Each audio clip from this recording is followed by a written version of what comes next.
Hai guys, bro and sis, Damang, apa kabar kalian semuanya? Aku doain kalian semuanya baik-baik aja.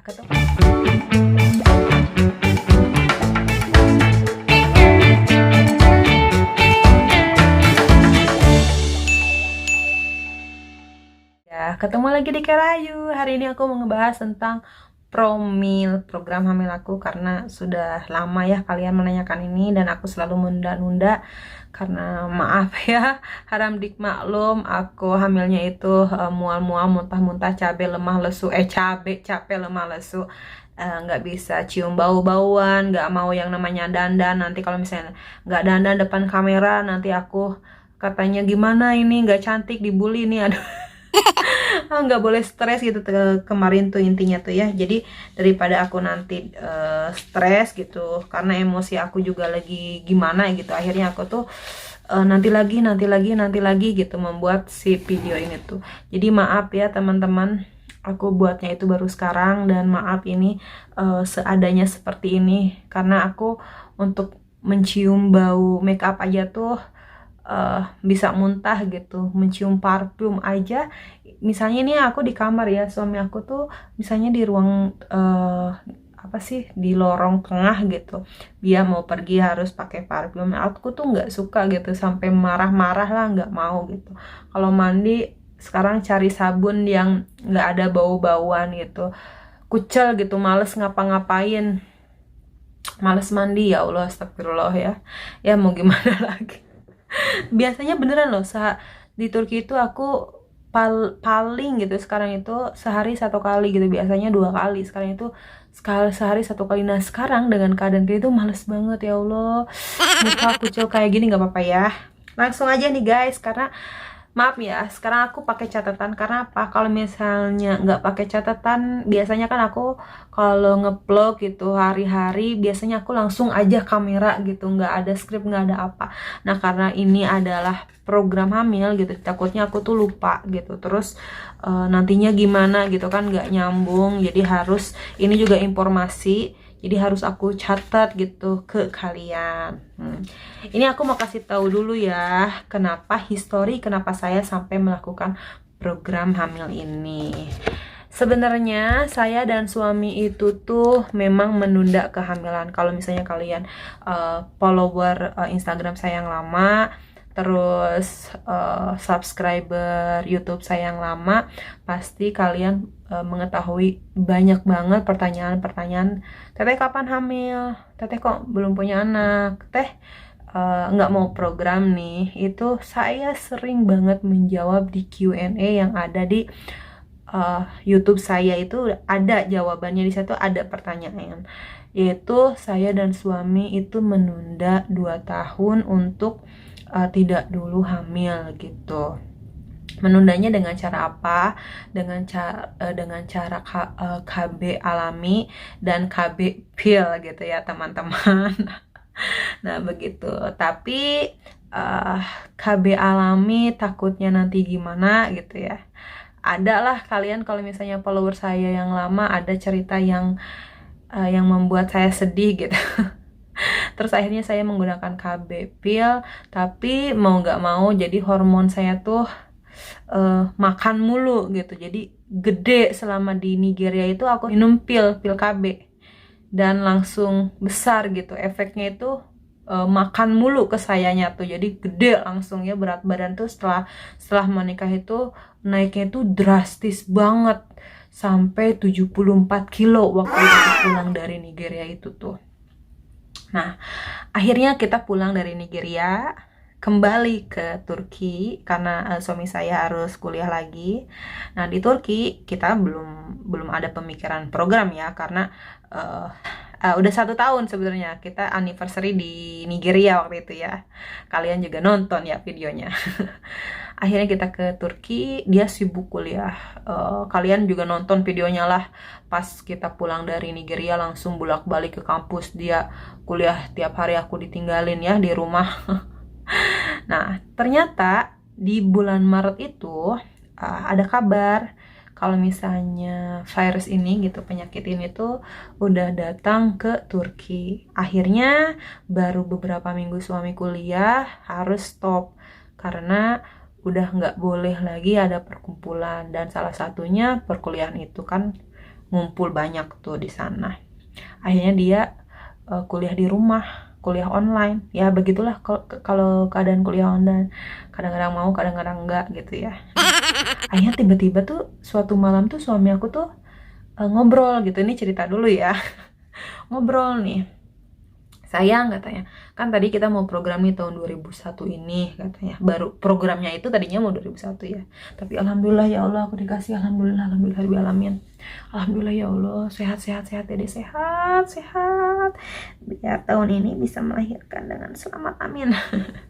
Akhirnya dia tuh berpikir gini, kita program aja lah, karena di rumah terus gitu, lagian kita nggak tahu ini berakhirnya kapan gitu, karena kan beritanya itu gimana gitu ya, semakin hari itu semakin meningkat, bikin stres gitu istilahnya tuh.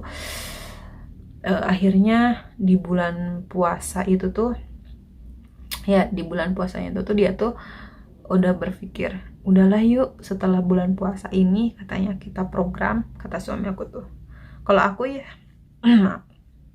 kalau aku sebagai perempuan ayo-ayo aja ya, karena kalau saya pikir program itu kan di Indonesia mahal ya teman-teman, jadi oke, nggak apa-apa, siap. Suami aku malah berpikirnya aku tuh, kamu siap nggak, ini kan tubuh kamu katanya. Ah ya Allah, aku perempuan loh gitu kan, udah kodratnya aku hamil gitu, mau punya anak, ya dong aku siap gitu.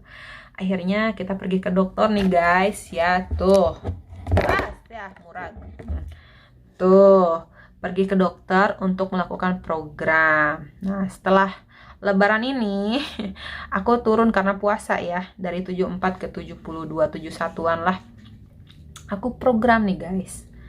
Akhirnya program, cek ke dokter, terus saya bilang juga mau program, terus di dokter nanya nih, ada keluhan enggak, katanya mensnya gimana, teratur tidak, ditanya seperti itu beneran. Terus akhirnya saya nanya, enggak dok, enggak tiap bulan di tanggal yang sama, enggak datang. Oh telat berapa hari biasanya? Aku langsung, enggak dok, enggak telat beberapa hari, telatnya bisa 1 minggu 2 minggu. Nah terus akhirnya aku disuruh cek darah nih guys ya, cek darah. Nggak tahu nih, aduh monyong saya murag deh, maaf ya, nggak tahu dicek darah apa lagi, karena bahasa Turki ya. Cuman dokter ini, kamu cek ini, cek ini, cek ini, cek ini. Kita nanya juga ya, harganya berapa dok, ada yang nanya harga kan untuk cek darah tersebut, yaitu 100 TL. Pada saat itu Turki lira tuh lagi turun karena pandemik ini, menjadi kalau nggak salah tuh 1.700 1.800. Jadi satu kali cek darah itu 180 ribuan gitu, atau 170, maksimal 180 ribu gitu. Nah untuk ketemu dokter waktu itu berapa ya, ketemu dokter juga 100 TL-an gitu ya, maksimal itu 100 TL, yaitu 180, tetapi itu 15 hari, dalam jangka waktu 15 hari gratis gitu. Jadi kalau misalnya kalian satu kali pertemuan bayar 100 TL, di hari berikutnya, 7 hari berikutnya itu gratis, dan hari berikutnya sampai 15 hari itu masih gratis, alhamdulillah ya, jadi nggak mahal. Nah udah kayak gitu tuh, ternyata aku disuruh diet guys. Nah jadi kenapa mens aku tuh selalu telat, karena kandungan dalam darah aku tuh gede, tapi bukan diabetes. Aku bingung ngomongnya. Aku bilang, dok ini diabetes bukan, tapi kandungan gula dalam darah aku tuh gede. Ya diabetes kan, tapi bukan, katanya. Aku bingung ya, nggak tahu bahasa dokternya apa, mungkin ada lagi. Dan ini juga menggunakan bahasa Turki, di translate, jadi nggak tahu gitu istilahnya. Yang penting tuh dijelasinnya aku harus diet aja, diet dari tepung-tepungan, diet dari gula-gulaan pastinya, diet dari makanan fast food, diet dari makanan instan, diet dari soda, semuanya harus dimakan dengan natur, diet dari karbohidrat. Nah udah kayak gitu, oke aku disuruh diet. Akhirnya kita ke dokter gizi. Nah ini sebelumnya ya, sebelum dikasih tahu dietnya kayak gimana, aku akhirnya ke dokter gizi. Nah di dalam cek darah itu tuh sekian cek darah, cuman itu satu si kandungan gulanya tersebut. Jadi ke akunya itu ngaruh gitu ke dalam menstruasinya tersebut, sering telat karena aku kegemukan, katanya kata dokter itu seperti itu. Aku salah satu orang yang kalau misalnya makan fast food instan itu langsung ngaruh ke pipi atau ke salah satu badan jadi gede gitu. Ini aku diketemukan dengan dokter gizi gitu, biar dietnya itu tuh apa sih bener gitu, nggak diet asal-asalan nantinya tuh naik turun, nantinya turunnya drastis naik lagi drastis, enggak, tapi pelan-pelan tapi pasti. Nah akhirnya aku ke dokter gizi lagi, bayar lagi dong guys, tapi nggak apa-apa karena aku takut nih mahal gitu ya dokter gizi. Ternyata alhamdulillah ya murah karena kita di sini juga kan bayar pajak setiap bulan nih guys, belajar di sini kita tetap bayar pajak. Nah udah kayak gitu nih, ke dokter gizinya tersebut 300.000, tapi 3 kali pertemuan sama gratis. Jadi 1 kali pertemuan 100.000, murah ya alhamdulillah. Dikasih tahu nih sama dokter gizinya tersebut, karena saya tinggi badannya itu 155, waktu itu kelebihan berat badannya tuh hampir 11 kilo 12 kilo, jadi saya normalnya itu 60 kilo. Nah, di sana tadi kembali lagi ya, saya disuruh diet dari karbohidrat itu termasuk nasi, beras, kentang, istilahnya umbi-umbian, pokoknya makanan yang mengandung karbohidrat tinggi gitu. Terus nggak boleh tepung-tepungan, fast food, makanan instan, soda, terus apalagi ya, pokoknya kayak kaldu-kaldu ayam. Jadi kalau makan tuh harus natur, nggak boleh sup tuh ya, harus pokoknya kalau untuk dietnya nanti aku bakalan bikin video lagi. Pokoknya di program itu tuh aku harus disuruh diet. Akhirnya aku disuruh diet nih guys. Nah alhamdulillah udah turun, kembali lagi ke dokter. Itu waktu itu aku 2 bulan turun 10 kilo, alhamdulillah ya, keren, dari 74 jadi 64. Terus aku kembali lagi nih ke dokter kandungan. Kapan waktu yang pas aku bisa ketemu dokter gitu, karena waktu itu corona dan tidak bisa, nggak bisa appointment sembarangan. Dok aku mau hari ini jam segini, nggak bisa karena dibatasi untuk ketemu dengan dokter kandungan tersebut. Kalau dokter umum nggak tahu saya ya. Udah kayak gitu akhirnya di bulan kedua itu setelah saya diet turun 64 kilo itu, ya jadi 64 kilo itu, saya ketemu dengan dokter. Saya ketemu dokter lagi, udah gitu saya dikasih asam folat nih. Terus yang tadi ya disuruh diet, jadi si asam folatnya itu tuh diminum setiap hari di jam yang sama, dan harus tetap diet selama itu. Diet dari fast food, instan, tepung, gula, dan soda. Ingat ya, istilah yang berkelebihan berat badan tetapi susah hamil gitu, bisa aja ini diikutin gitu ya, tapi tetap kalian harus pergi ke dokter biar pasti kalian masalahnya apa gitu. Jadi biar diketahui dari dini ya teman-teman. Nah terus dikasih tahu nih sama dokter, nih minumin asam folat ya, nanti kalau misalnya kamu udah mens, nah hari ketiga kamu datang, katanya gitu. Nah aku mens ternyata bener loh, ketika berat badan turun itu tuh ngaruh gitu ke hasil menstruasi aku tuh. Aku mens tuh hari ketiga kontrol ke dokter, disuruh kontrol. Nah udah kontrol terus dicek gitu kan kondisi rahim, dinding rahim, telur gitu kan. Nah dicek ketiga, terus aku disuruh lagi nih, nah ditambahin obat penyubur. Ini kontrol lagi tuh aku bayar lagi ya 100 tele ya. Terus dikasih obat penyubur, ini beli lagi beda. Nah udah diminum nih si obatnya itu selama 5 hari itu. Terus akhirnya ada efeknya, ya Allah ada efeknya itu mual, pusing, berkunang-kunang guys, ya Allah. Tapi aku nggak tahu ya itu akibat dari obat atau apa. Pertamanya itu aku nggak tahu, aku nggak ngasih tahu dokter juga waktu itu. Nah udah itu, aduh berisik banget ya mereka. Udah ya, ini berisik banget tadi backgroundnya. Nah telurnya nih, aku tuh di USG ya, tuh lihat dong, tuh dinding rahim, terus ini tuh telur semua, apakah sudah besar atau tidak. Tuh ya. Tuh, ini yang bulat-bulat kayak gini tuh, ini tuh telur gitu. Ini telurnya tuh udah gede atau belum gitu. Dilihat satu-satu dari banyak sekian telur itu dilihat satu-satu gitu. Apakah udah cukup besarnya atau tidak gitu. Ternyata udah cukup gitu ya. Karena udah dikasih obat penyubur, akhirnya dokter menyarankan kita untuk melakukan hubungan suami istri dengan jadwal, yaitu 1 hari melakukan suami istri, 1 hari enggak, 1 hari melakukan suami istri, 1 hari enggak, ya kayak pekerjaan aja gitu. Jadi terus pikiran aku tuh jadi gini, ayo kita melakukannya gitu, ayo karena pekerjaan gitu dengan jadwal ya. Terus ini kontrol lagi ya, dan kontrol laginya tuh nggak bayar karena belum 15 hari.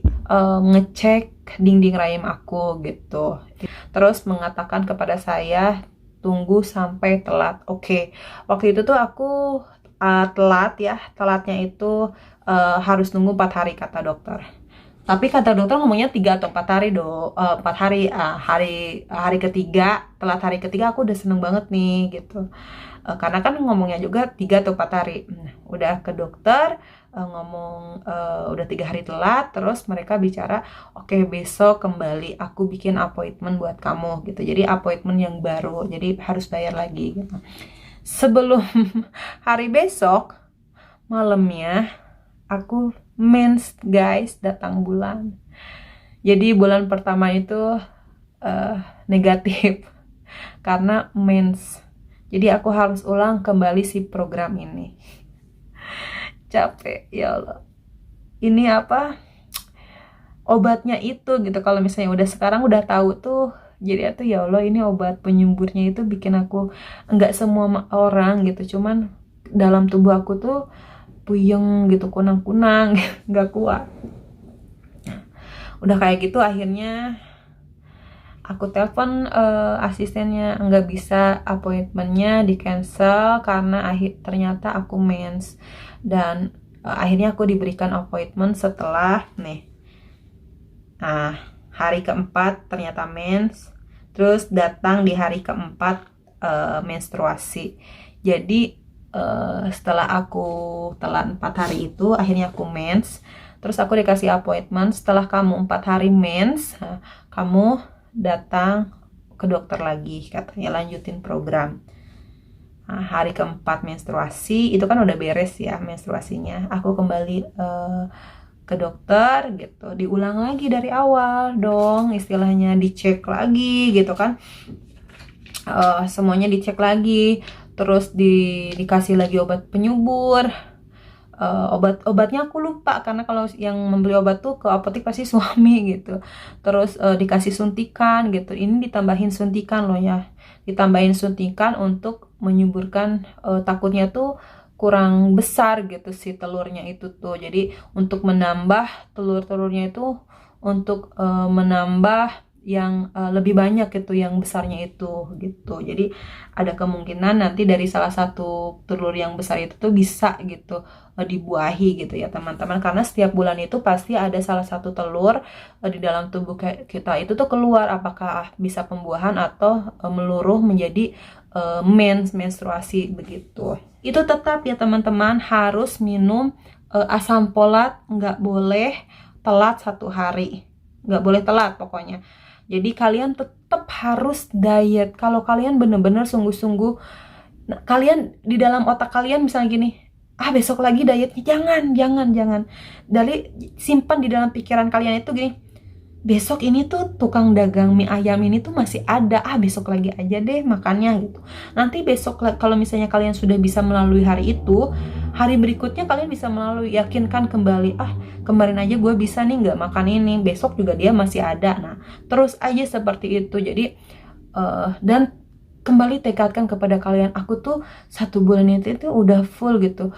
Masa sih aku harus menyerah di bulan berikutnya gitu? Enggak lah gitu. Karena maaf ya, kalau aku salah satu orang yang tidak banyak uang gitu, nggak bisa bayi tabung kan mahal gitu. ada pula program-program yang lebih mahal dan aku memintanya itu program alami, jadi lebih murah gitu ya.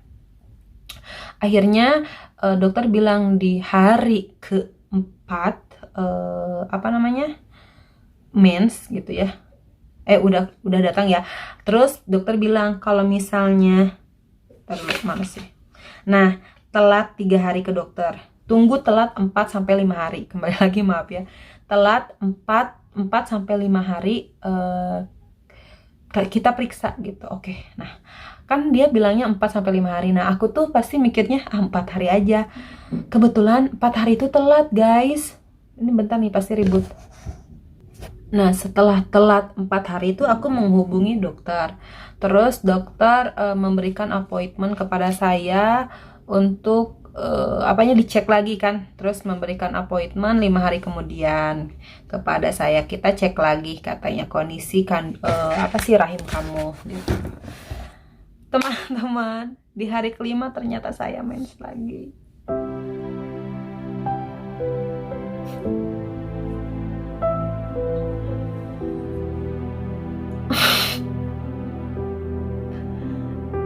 Perjuangan seorang perempuan gitu ya untuk mengandung, kadangkala gitu banyak orang yang nanya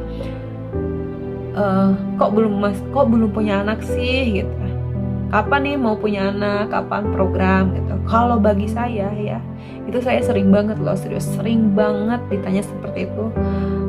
Oke lah, nggak apa-apa gitu, ibu-ibu, bapak-bapak, teteh-teteh yang nanya, akang-akang nanya seperti itu, nggak apa-apa lah, saya jadikan doa. Saya selalu menjawab di setiap pertanyaannya tuh, pasti setiap pertanyaan itu saya jawabnya besok, mudah-mudahan sih jadi doa. Cuman kan ada beberapa orang yang nggak kuat gitu, yang nggak bisa nahan nggak bisa nahan dengan pertanyaan itu. Ingat, kematian, kehidupan, rezeki, jodoh itu hanya Allah yang tahu gitu. Kalau misalnya kematian nggak bisa ditanya kapan kamu bakal mati, kenapa kalian menanyakan kehidupan gitu? Istilahnya kapan mau punya anak, bukankah itu rahasia Allah gitu? Tolong gitu. Karena kalian nggak tahu sebesar apa perjuangan wanita-wanita gitu, perempuan-perempuan yang menginginkan kehamilan ini gitu. Kalau bisa nanyanya tuh jangan nanya gitu, kalau bisa gitu ya, kalau bisa tuh didoakan, kamu baru nikah ya, aku doain cepet dapat momongan gitu. Nah itu kan lebih enak gitu daripada kamu kapan nih punya anaknya gitu. Dan buat wanita-wanita di luar sana, perempuan-perempuan pejuang garis 2, aku doain kalian harus kuat, harus semangat, ikhtiar, berdoa, dan selalu ingat Tuhan akan memberikan sesuatu itu di waktu yang tepat. Nggak boleh sedih-sedih lagi.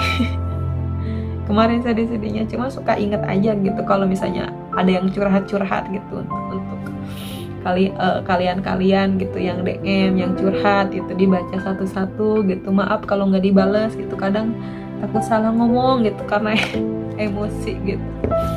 Akhirnya itu tuh saya telat 4 hari ke dokter, ternyata pas dikasih appointment 5 hari kemudian itu saya menstruasi, guys gitu. Akhirnya dokter menyarankan saya nanti mens hari ke-5 katanya datang kembali ya, kita ulangi lagi itu, mau program ketiga. Terus malam harinya itu sebelum kita mau ke dokternya itu tuh suami aku tuh tiba-tiba, "Ayang, kamu masih kuat enggak?" gitu.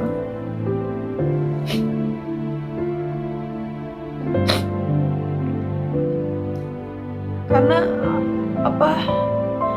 efeknya itu tuh ke saya gitu, ke setiap tubuh orang kan berbeda ya teman-teman. Nah ini tuh efek salah satu obatnya tuh ke saya tuh pusing gitu, mual, kunang-kunang, kalau berdiri itu tuh burem gitu, nggak bisa lihat gitu. Saya takut gitu. Terus ditanyain ke dokter, ternyata emang ada efek samping seperti itu katanya, dan memang ada orang-orang tuh yang kena efek samping itu tapi tidak apa-apa katanya gitu. Terus suami aku tuh mungkin kasihan gitu ya, program bukan di negara sendiri, bukan di negara suami gitu. Dapat supportnya dari suami. Waktu itu aku nggak ngasih tahu keluarga gitu ya. Ya tuh kasihan gitu. Kamu mau istirahat dulu nggak gitu. Terus aku juga nggak bisa maksain tubuh gitu ya waktu itu. Sayang, kayaknya 1 bulan 2 bulan ini aku berhenti dulu ya gitu untuk program, karena melakukan hubungannya itu tuh aku di pikiran aku tuh nggak enjoy gitu, karena di jadwal juga. Nah salahnya ini 100% kesalahan saya. Karena apa? Saya tuh di pikiran saya tuh nggak enjoy gitu, stres di bawahnya tuh ya. Gua program berarti gua harus bisa gitu, harus bisa hamil gitu istilahnya ya. Gua tuh program, kenapa sih nggak bisa sih? Jadi menyalahkan diri sendiri dan akhirnya stres gitu. Terus aja seperti itu, jadi stres. Akhirnya tuh kasihan gitu. Akhirnya kita ketemu dokter, pas dikasih appointment, kita mengutarakan, curhat gitu ke dokter. Dok, saya mau libur dulu 1 bulan ini, kalau enggak 2 bulan ini, mau istirahat dulu gitu. Tapi tetap minum asam folat ya, karena vitaminnya kecil, jadi setiap hari nggak kerasa gitu. Kata dokter sih pengennya tuh saya lanjut gitu, cuman mungkin ngelihat saya ya nggak bisa memaksain gitu dokter juga. Akhirnya kata dokter, oke, nggak apa-apa, katanya kamu istirahat, tapi katanya ada tapinya, tapi nggak boleh berat badannya nggak boleh naik lagi, ngomongnya kayak gitu ya. Harus pertahanin, nggak boleh naik lagi, biar si hormon dalam tubuh aku tuh seimbang gitu guys, biar mensnya itu nggak telat-telat lagi. Dan alhamdulillah sebenarnya program bulan ke-1 bulan kedua itu membantu aku banget. Karena apa? Aku tuh jadi mensnya itu palingan ya telat 3 hari 4 hari gitu, jadi nggak sampai kayak yang lalu telat 1 minggu 2 minggu gitu, karena berat tubuh aku tuh gede. Itu tuh mempengaruhi banget seriusan. Akhirnya dokter oke, tetap minum asam folat, terus aku banyak istilahnya nggak stres gitu. Jadi kita mau melakukan suatu hubungan tuh nggak dalam kayak nggak pekerjaan aja gitu kan. Kalau kemarin kan di jadwal ya, sehari yes, sehari enggak, sehari yes, sehari no. Jadi kayak ayo cepet, ini hari ini nih, nah, besok nggak boleh gitu kan. Ayo cepet, jadi nggak enjoy gitu teman-teman. Itu kesalahan saya ya dengan suami gitu. Akhirnya di bulan ketiga ini saya nggak diet gitu ya, makan tapi tetap dijaga, makanan tetap dijaga, enggak. Terus karena suami saya orang Afrika, Nigeria, jadi sudah terbiasa nggak terlalu banyak makan gula. Di makanan apapun tuh nggak pakai gula, kecuali ya cake gitu, tapi nggak sering juga mereka ya.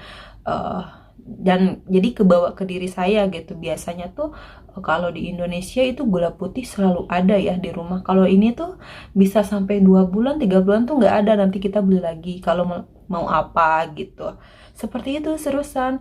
Jadi udah biasa aja gitu. Nah di hari ke bulan ketiga ini, ketika kita libur,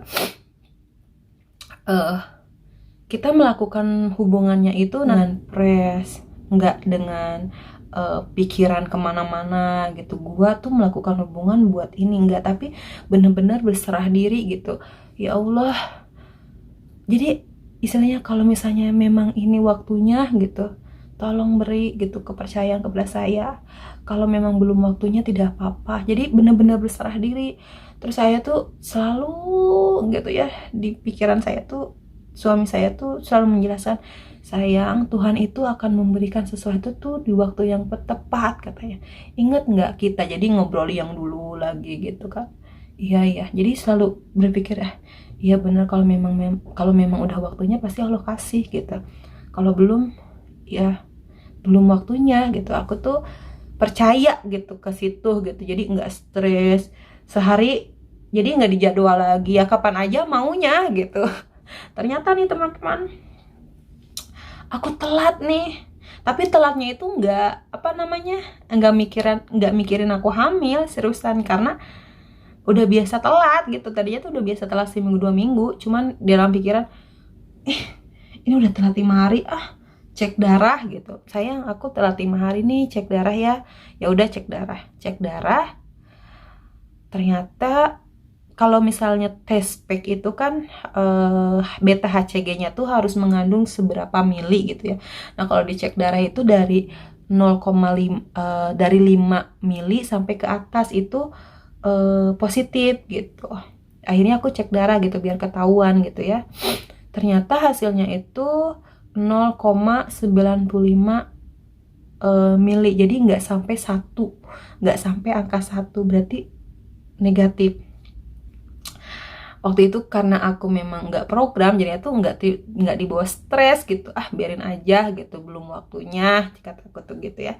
Akhirnya aku pergi ke salah satu gelin, Mbak Wike, untuk beli pisang. Terus aku dikasih seblak, dan kalian sudah nonton itu videonya yang aku jingkrak itu sebenarnya aku masih negatif ya teman-teman, cuman aku buatnya yang kemarin aja karena kondisi badan aku udah membaik, jadi aku bisa ngedit gitu.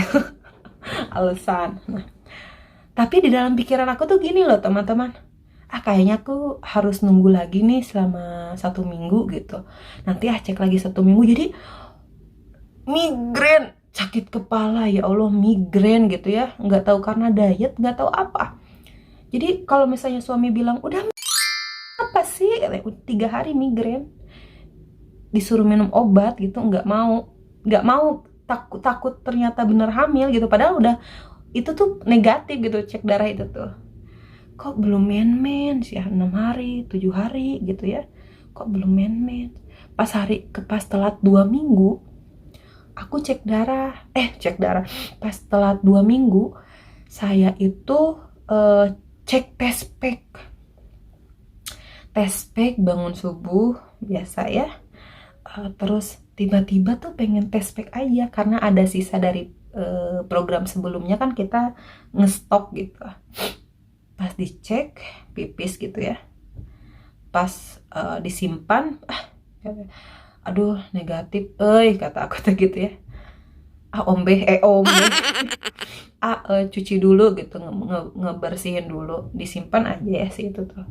Pas udah beres, kok ada 2 stripnya gitu ya, samar-samar, tapi samarnya tuh hampir jelas gitu. Kok stripnya ada 2, ini bener nggak sih gitu kan. Nggak tahu kenapa tiba-tiba tiba-tiba tuh air mata kayak nggak bisa napas. Ya Allah, ini bener nggak? Soalnya tuh bulan kedua, maaf aku nggak cerita ya, itu juga tes pack itu positif. Ternyata aku di hari keempat atau kelima ternyata mens kan, itu rusak gitu si tes packnya itu. Tapi di sini tuh di bulan ketiga itu kayak tuh aku yakin gitu, ya Allah ini beneran nggak sih, waktu dulu tes pack di bulan kedua itu tuh ternyata suntikan itu ngaruh ke si tes pack tersebut. Makanya kalau misalnya program ke bulan kedua tuh aku harus ketemu dokter gitu kan, terus harus ketemu lagi di hari kelima. Kalau ini kan aku nggak ada suntikan, nggak ada obat istilahnya, tapi positif gitu. Sedih banget itu, sedih bahagia, ya Allah apakah ini udah waktunya gitu, ya Allah, alhamdulillah. Dan aku percaya kalau aku tuh hamil.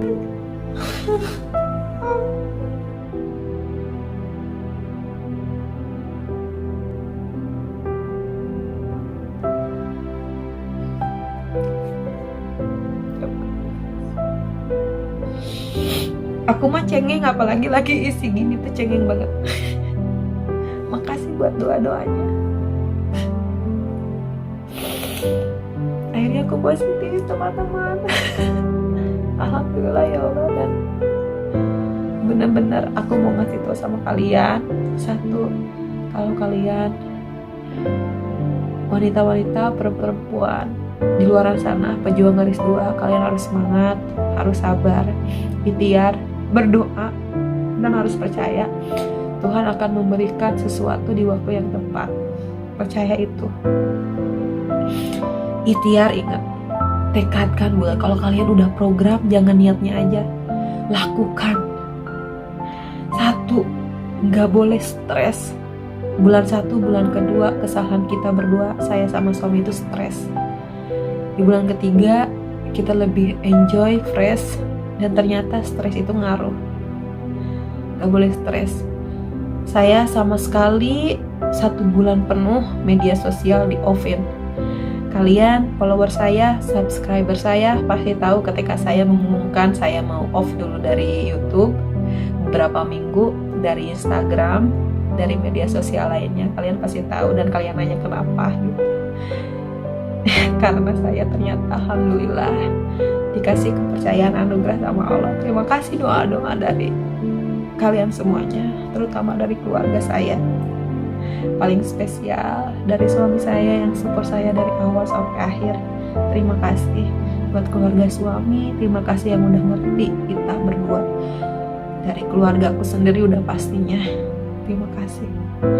Dan buat kalian-kalian yang pengen program yang istilahnya ceritanya mungkin sama dengan saya, selalu telat haid gitu, terus kondisinya kita itu gemuk, coba lakukan aja diet dulu, diet terlebih dahulu.